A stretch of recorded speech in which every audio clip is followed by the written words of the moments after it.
So third stop natin, Sugba Lagoon. Medyo malayo to, pero dahil maluwag at maganda naman ang kalsada, hindi na siya mahirap puntahan. And since DIY kami, kailangan naming maghintay ng iba pang turista na pwede naming maka-joiner sa tour. Pero kung gusto nyong exclusive yung tour, pwede din naman. 2,100 ang bangka, good for 6 persons. Luckily, may dumating na mag-asawa sa tourism desk na naghahanap din ng joiners. Shout out kay Ver and Nicole from Austria. Tour A lang kami, which is the Sugba Lagoon. Meron pa kasing ibang tour na may kasamang ibang island. So, ang total ng binayaran namin ay 2,390 pesos. Divided by 4 pa yan. Kasi nga, 4 kami, di ba? 4. So, that is for the boat fee plus environmental fee.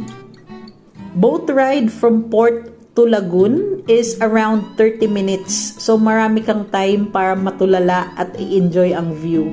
Pagdating mo sa Sugba Lagoon, iwi-welcome ka agad ng mga lokal.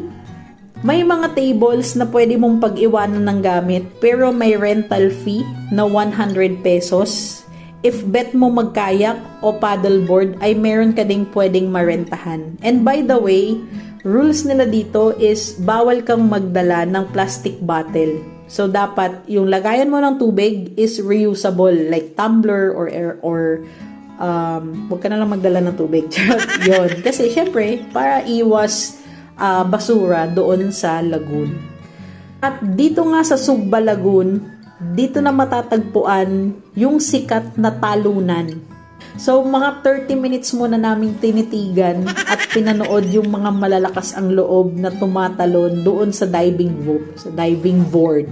Takot ako sa heights. Hindi ako fan ng mga extreme na mga bagay-bagay. Pero YOLO! Hindi natin alam kung mababalikan pa namin tong island na to o kung may lakas pa ba kami pagbalik namin dito. Kaya, para masulit ang Siargao, nagdasal na kami sa lahat ng pwedeng hingan ng lakas ng loob. At eto na nga, todo na to! Ang nakakatakot na part is yung pag-akyat at paglalakad mo dun sa diving board. Pero, sa oras na nagawa mo ng tumalon, wala na. Nalunod na lahat ng kaba.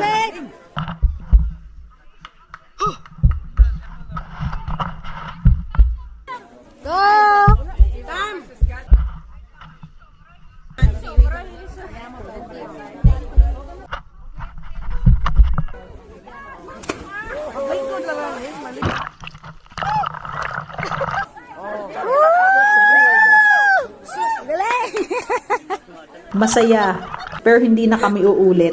Opo, hindi na kami uulit. Kamusta? Kinabahan ako. Pero masarap. Pagtalon mo, masarap. Ang nakakakaba, yung magtutulay, yung maglalakad ka doon. 3 hours lang yung rent ng bangka. So, pwede kang magstay sa Sugba Lagoon ng 2 hours and 1 hour para sa biyahe, papunta at pabalik ng port. Lunchtime na nang matapos kami sa Sugba, kaya naghanap na lang kami ng karinderya na malapit na pwedeng kainan.